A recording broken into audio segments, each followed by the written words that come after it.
Todas las voces están en Estilo Campo. Te presentamos a sus protagonistas.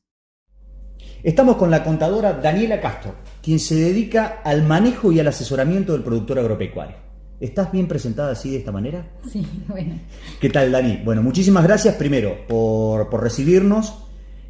Segundo tema, me lo han encargado a esto, me lo pidieron, por favor habla. De todas maneras te digo que hay muchos productores agropecuarios que cuando le hablas del CISA como que se le paran los pelos. Entonces, la pregunta sería, Sistema de Información Simplificado Agrícola. ¿Qué es el CISA en palabras que todo el mundo pueda entender? Bien, bueno.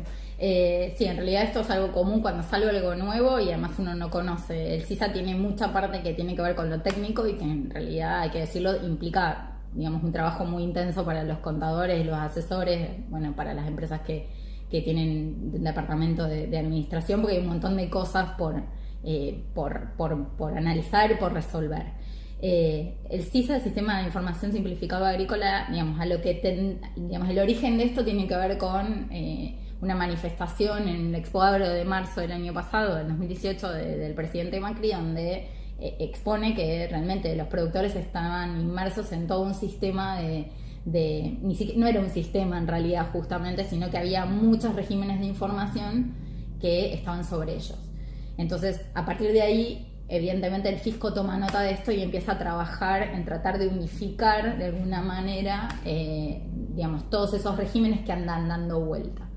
Si me preguntas qué tiene simplificado, a mi modo de verlo, y por el momento y mientras se termina, digamos, de ajustar, no tiene nada de simple. No simplificó nada por ahora. No, porque en realidad, a ver, lo que sí creo es que realmente se generó un sistema. O sea, cuando uno habla de un sistema de información es porque hay distintas partes involucradas y distintas partes que son todos, digamos, tienen que como que estar de alguna manera es como sobre la misma rueda. Sí. Y la realidad es que lo primero que se determinó con la creación del CISA fue a través de una resolución conjunta que la AFIP, el SENASA y el INASE, que es el Instituto Nacional de Semillas, sí, y sacaron una resolución conjunta donde van a, digamos, tener un solo sistema de información. Y el CISA, sí, digamos, contempla todos aquellos regímenes de información que realizábamos a través de la AFIP, más lo que se hacía para el INASE y para el SENASA. Entonces, de alguna manera, está todo ahí adentro. Todavía no está todo en marcha, digamos, dentro del CISA, pero ya alguna parte ha empezado a caminar. ¿Y qué diferencias encontrás vos con el registro fiscal de operadores de grano, que era lo anterior, digamos? Sí. Bien, ahí es donde me parece por ahí que hay que focalizar para que el productor no enloquezca, porque claro, en realidad hay muchas cuestiones que son técnicas y que son de manejo del sistema dentro de lo que es el sistema de AFIP, que nos atañe a nosotros como técnicos, digamos. Sí. La idea de esta entrevista no es ahondar en eso, no, porque mis colegas todos, digamos, están muy estudiosos del tema. Pero sí, haciendo un paralelismo con el registro fiscal de operadores de grano, en realidad, la primera diferencia es que el registro fiscal de operadores de grano era optativo y el CISA es obligatorio. Es decir, cualquier persona, productor agropecuario, va a tener que estar dentro del CISA, no zafa del CISA. Y además el CISA incorpora otras personas como por ejemplo los propietarios de inmuebles rurales, aunque claro, no los exploten. Entonces, bueno, creó otras categorías. Esa es como, para mí, a mi modo de ver, es la principal diferencia. Antes yo podía optar por estar en el registro o por no estar. Esa situación anterior hacía que yo tuviera una retención, un porcentaje de retención, y pudiera acceder a una devolución sistémica de lo sí, que eran esas retenciones, no estando, o sea, me retenían el 100% del IVA y no accedía a esa devolución, pero era una opción, ahora ya no lo es más, está claro, o sea, ahora sí o sí tengo que estar en el CISA, y lo que hace el CISA de alguna manera, además de compaginar todos estos regímenes de información que estaban dando vueltas, arranca con algo que por ahí puede parecer novedoso, que tiene que ver con el estado de cada productor. O sea, sí, el estado es por quit, ¿sí? O sea que cada persona física o jurídica tiene su quit y ese quit está relacionado a un estado. Estos estados es lo que se llama un scoring, así sí, como... No es un estado de WhatsApp, no como el estado de la historia, no. No, El Estado lo que es, tiene que ver con un scoring, como hacen las compañías de seguro para Sí. decirte, digamos, si... El riesgo, El riesgo, digamos. de alguna manera el riesgo. El riesgo, en realidad, la FIP ya viene trabajando en esto. Todos los contribuyentes, no solo los agropecuarios, están calificados por AFIP en lo que se llama el CIPER, que es, digamos, es con lo que ellos miden el riesgo de cualquier contribuyente. Eso está asociado a su siempre dentro del ámbito, ¿no? de lo impositivo, dentro del ámbito de lo nacional, que es sobre lo cual regula AFIP. Exacto. Entonces, en función de un montón de cosas, ya hace un tiempo la AFIP te cataloga en ese CIPER A, B, C, D. Con esta información que ya tiene de antes, ¿sí? Más algunos otros parámetros que introdujo ahora, lo que hace es determinar si los productores Sí. están en estado 1, Sí. 2, 3 o inactivo. El inactivo directamente estoy, digamos, como lo que nosotros antes llamábamos excluido del registro fiscal de operadores. Estás afuera. Estás afuera. Y el estar afuera implica, en principio, lo que las resoluciones que aún tenemos, porque hay una parte que todavía no terminó de reglamentarse. Entonces, en lo que sí sabemos que es respecto a las retenciones de IVA, el que esté inactivo tiene una retención del 100% del IVA y nunca va a tener una devolución de eso. Así arrancamos al revés, el estado 1 sería el mejor, digamos, el más buscado, Sí. porque tengo una retención más chica. Antes en el registro fiscal de operadores de grano era el 8%, ahora va a ser del 5%, y ese 5% me lo van a devolver. Y lo que también cambia es que antes en el registro, esa devolución, por norma, Sí. tardaba unos 90 días, y ahora supuestamente sería como prácticamente en el mes siguiente al que se realizó la O sea, muy operación. rápido, más O sea, que rápido. más rápido. Pero bueno, después tenemos que ver esto en la práctica. Por eso dije en la teoría, porque esos 90 días durante muchos años para los productores fueron 180, 365, o sea, tuvimos todo un tema con el tema de las devoluciones sistémicas, pero que ya se había resuelto. O sea, hoy estaban funcionando y cada 90, dentro del plazo de los 90 días, los productores recibían esas devoluciones. Entonces, eso en realidad para mí, en cuanto al productor, es como lo que más lo estaría involucrando, o sea, porque tiene que ver con una cuestión financiera. Sí. O sea, si un productor está en categoría 3, cuando su operador, su corredor le pague esa liquidación de granos, le va a retener el 8% de IVA y no va a poder pedir que le devuelvan de ese 8% nada. En cambio, si está en la 2, le van a retener el 7 y le van a hacer una devolución del 6. Supuestamente rápido. Exacto. Entonces, por ahí para el productor buscará el 1. La realidad es que, digamos, yo tengo mi visión profesional y tiene que ver con que para mí, estando en un 2, es como que cierra un poco más, porque también hay otro tema que hoy no está terminado de reglamentar, pero que tiene que ver, o sea, no está puesto en la práctica, digamos, pero que tiene que ver con las retenciones de ganancias, no de IVA.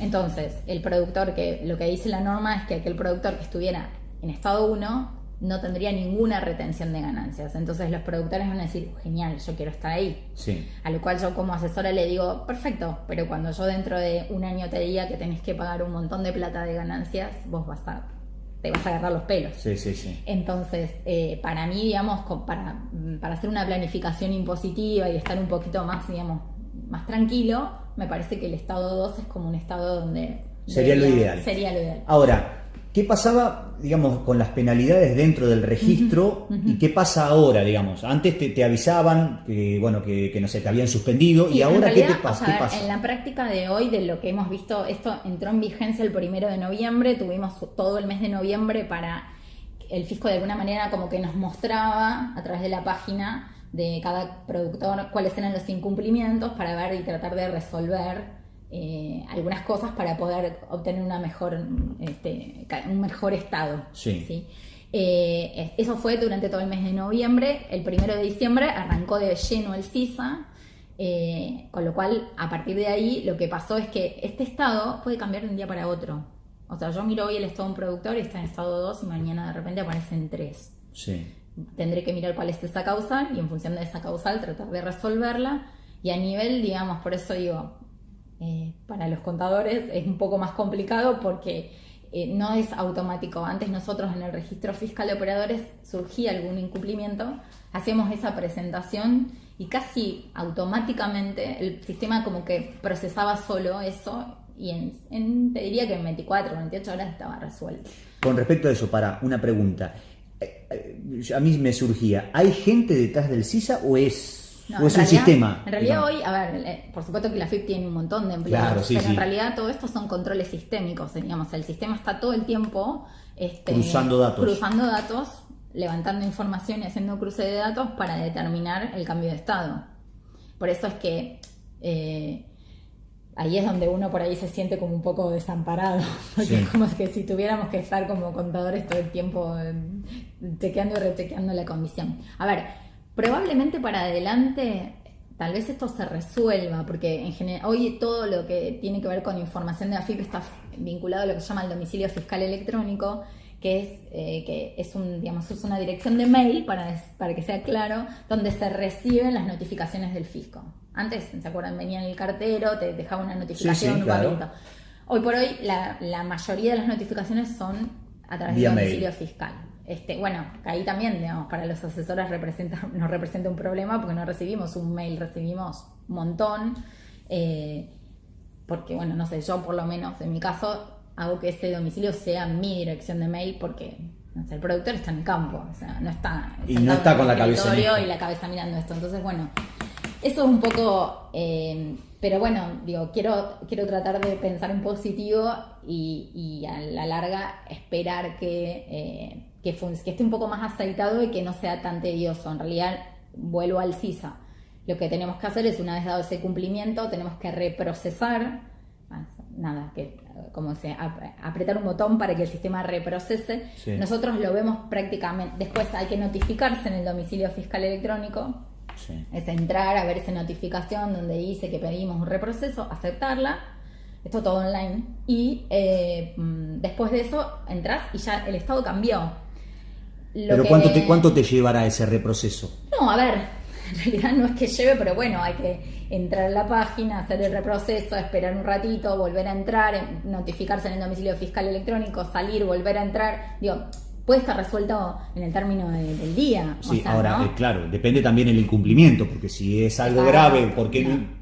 Bueno, sí, y depende de que sean incumplimientos. Yo tuve ahora un caso puntual de alguien que me cambió de estado y cuando miré tenía que ver con una cuestión formal, que era una sociedad anónima y me decía que no tenía registrados sus socios. Y eso yo no lo podía salvar sistémicamente, digamos, online. Tuve que armar un formulario que iba con firma certificada, que iba con una documentación respaldatoria de quiénes eran los socios y enviarlo a la FIP. Y nosotros acá no tenemos AFIP. Entonces, eso todavía... Pero bueno, esas son cuestiones formales. Por eso yo creo que ordenando las cuestiones formales, probablemente el resto pueda subsanarse en el término de un día. Lo que sí es importante, es que eso es lo que hacemos, digamos, nosotros como asesores del productor, y yo, en este caso, por ejemplo, al otro día ya entré y estaba el estado. Pero el operador me comenta que en realidad para ellos tarda un poco más en mostrarse ese estado. Bueno, entonces, para poder liquidar, acá, por eso digo, a ver, el fisco, si querés, no es que, no sé si tomarlo como que me está castigando, porque en realidad no me dice no podés liquidar, ¿sí? Vos podés liquidar, pero vas a quedar financieramente sometido a una retención más grande, es decir, menos plata a tu bolsillo. Claro. Ahora, si vos tenés en curso una liquidación, por ejemplo, ¿no? Vamos a suponer, yo cargué 2 camiones, sí, los mandé y bueno, obviamente hay un periodo hasta que se liquida ese cereal, hasta que llega. Sí. Bueno, ¿qué pasa si en el medio cambia el estado? Bien. ¿Tenemos que tratar de levantar el estado? Sí, en general lo que se está haciendo en este mes y medio que llevamos es que los operadores, cuando llegan al momento de hacer la liquidación, consultan el estado y te avisan. Entonces vos mirás. La realidad es que yo los 2 casos que tuve me enteré por el que liquidó, porque yo me había quedado tranquila que todos mis productores estaban en 2 y dije genial. Sí.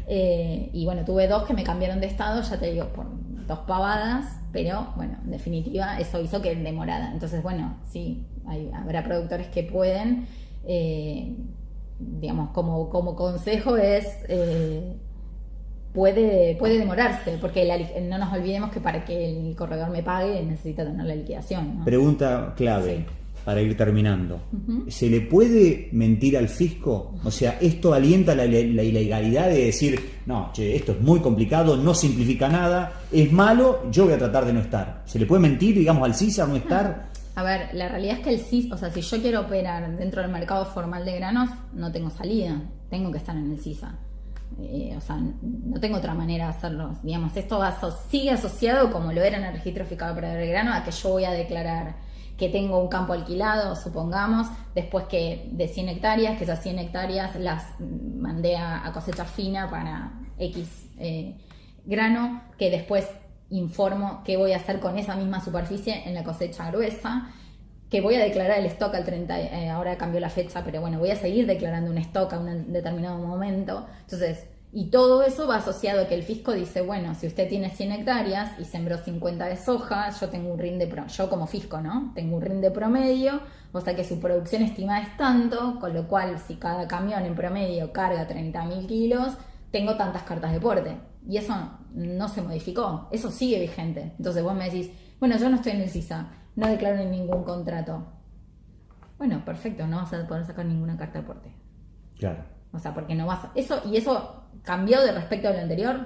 No cambió nada. O sea, en el registro fiscal de operadores pasaba lo mismo. Si yo no declaraba una superficie, no tenía contratos vigentes o no tenía un inmueble propio declarado, Sí. cero carta de porte. Sí.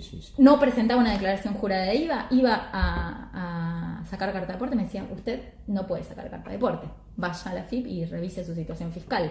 O sea que estas situaciones se presentaban. En realidad, por ahí para mí lo más positivo del CISA es que allá para cuando arrancó el registro fiscal de operadores de grano, el productor tenía primero toda la carga, es decir, por ejemplo, un productor que alquilaba un campo tenía que pedir toda la documentación al arrendador para llevarla y presentarla en la FIP. O sea, que quedaba como en cabeza del productor. Sí. Era el único responsable. Exacto. Acá, al haber incorporado la pata del arrendador, o sea, la responsabilidad es del arrendador. Él es el que va a tener que declarar que es dueño de ese campo, subir su partida inmobiliaria, subir su escritura y vincular ese inmueble a esta relación contractual conmigo, ¿no? Entonces, después yo de ahí, una vez que tengo declarado ese inmueble, voy a declarar qué hago en esa superficie, fina, gruesa, qué stock tengo, y en función de eso voy a poder tener mis cartas de porte. En realidad, a futuro, digamos, ese trámite original de incorporación, que antes tenía que ir con un montón de papeles al fisco y demás, y que tenía en cabeza el productor, ahora se comparte en el caso de quienes alquilan con los arrendatarios, con los arrendadores, y a su vez lo que va a permitir es, supuestamente el fisco dice que todo va a estar online. Incluso algo que nos traía muchos problemas era el tema de que cuando, por ejemplo, me pedía declarar la existencia y por ahí, no sé, por ejemplo, el año que cuando hubo tanta inundación, había gente que tenía los bolsones adentro del campo y no podía llegar y no tenía idea si eso iba a servir, no iba a servir, no se podía estimar. Entonces, bueno, tiramos un número medio por el aire y después para aquellos que tuvieron suerte y pudieron sacar esa cosecha, cuando fueron a entregar les faltaban kilos. Si les sobraban, bueno, todavía, pero si les faltaban, teníamos que ir a la agencia a hacer lo que se llamaba el usuario corrector, que es que me modificaran ese stock, demostrándolo, por supuesto, acá el fisco siempre me pide pruebas. Bueno, todo eso, por lo que dice la norma, invita de alguna manera a que se supone que todo eso va a poder resolverse en forma online.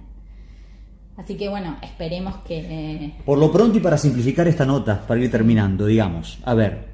Lo que me queda claro es que todavía falta, digamos, mucha tela por cortar, mucho por avanzar, digamos, no está plenamente en funciones y hay que esperar a ver cómo se van dando las cosas. Exacto, sí, en realidad lo que sí ya está, digamos, vigente es que, digamos, lo que yo tengo que tener como productor en claro es si soy titular de inmueble, ese inmueble tiene que estar declarado y si tengo contratos vigentes, esos contratos tienen que estar declarados. Por lo pronto, eso como fundamental, corroborar en mi estado para ver si tengo algún incumplimiento formal, también tiene que ver no solo con formalidades, sino también con deudas, o sea que también va a ejercer alguna cierta más presión tributaria. Sí, hay que ser prolijo. Sí, yo creo que sí. Prolijo en todos los aspectos, me refiero. Exacto, El cumplimiento, los pagos. Sí, lamentablemente, o sea, digamos, si querés estar dentro de este sistema, no va a quedar otra que ir un poco acomodando esas cosas. Pero bueno, ya te digo, como empezamos esta nota, para mí el productor, digamos, lo que tiene que hacer es, bueno, tener asesoramiento. Hoy la realidad es que, como vos me decías, si le puedo mentir al fisco, la verdad que mentir es hambre para hoy, pan para hoy, hambre para mañana. Sí. Y en realidad lo que uno necesita, para mí, ¿no? A mi modo de ver, lo que necesita hoy el productor es un asesoramiento y un seguimiento Sí. de Una su estrategia. situación. Sí, tal cual. Sí, tiene que ver con estrategia impositiva, lo que se llama planificación impositiva, como para saber dónde estoy parado, qué tengo que hacer. Tener un norte hacia dónde voy. Exacto. Porque si no, la realidad es que, bueno, se va a trabar. O sea, no nos olvidemos que después de todo, yo siempre digo, prima el negocio. Y la realidad es que el productor lo que necesita es entregar ese grano cuando el grano manda que tiene que ser entregado. Sí. Y cuando manda el bolsillo. O sea, el productor tiene que cumplir con obligaciones que tiene, ya sea por cumplir con contrato de canje o por cumplir con determinados proveedores. Y no se puede encontrar con problemas de que Exacto. no puede sacar la carta aporte, Exacto. lo que sea. Entonces, bueno, en todo ese circuito es donde estamos nosotros, así que bueno, también un poco de paciencia, ¿no? Para los asesores. Para Pero terminar. no hay que para el productor el consejo es, digamos, para mi gusto es más lo sistémico y lo técnico de Claro. lo que cambió que lo que atañe al productor. O sea, el productor va a seguir, digamos, produciendo de la misma manera, ¿no? Ni hablar. Digamos, esto es un poco más estar atentos. Exacto. Por último, tu opinión, ¿esto es bueno o malo, digamos? El CISA para vos, Tu opinión. sí, sí. ¿Vos pensás Mi que va a ser bueno? Para Mi adelante. opinión es que en realidad, o sea, cuando se habló de simplificar, o sea, cuando se habló de esta propuesta de que eran demasiados registros y regímenes de información, cuando se habló del CISA yo pensé que realmente iba a significar menos carga administrativa, y la realidad es que no. A mi modo de ver, en realidad solo hay 2 declaraciones juradas que presentábamos a la AFIP que vamos a dejar de presentar, que tienen que ver con declarar producción, pero con esa resolución conjunta del INASE y del SENASA. En el INASE informamos la producción y la utilización de la semilla, o sea que Que es lo mismo. es lo mismo, digamos. En el SENASA, que tiene que ver con la declaración de los RESPA verde, que es como, ojo, ese es un punto crucial, porque en realidad para aquellos productores que no tienen los RESPA verdes, tienen que tramitarlo. ¿Es más fácil hoy? Sí, porque es online. Digamos, necesitamos una confirmación de SENASA, pero es muy ágil. Yo esta semana estuve haciendo varios y realmente es bastante ágil. Pero bueno, online, o sea que otra vez la carga estaría sobre el productor o el asesor, que es el que se dedica a hacer eso. Así que en cuanto a simplificar regímenes, para mí, mi opinión personal es que no simplificó nada, que los regímenes siguen estando y que, digamos, sí, de alguna manera es como que quedó realmente manifiesto que el fisco cada vez tiene más información y que la cruza con otros organismos, y que nada, hoy es el que tiene el poder de decidir en qué estado estamos, digamos, en qué estado está cada productor. Así que, Dani, muchísimas gracias. por nada.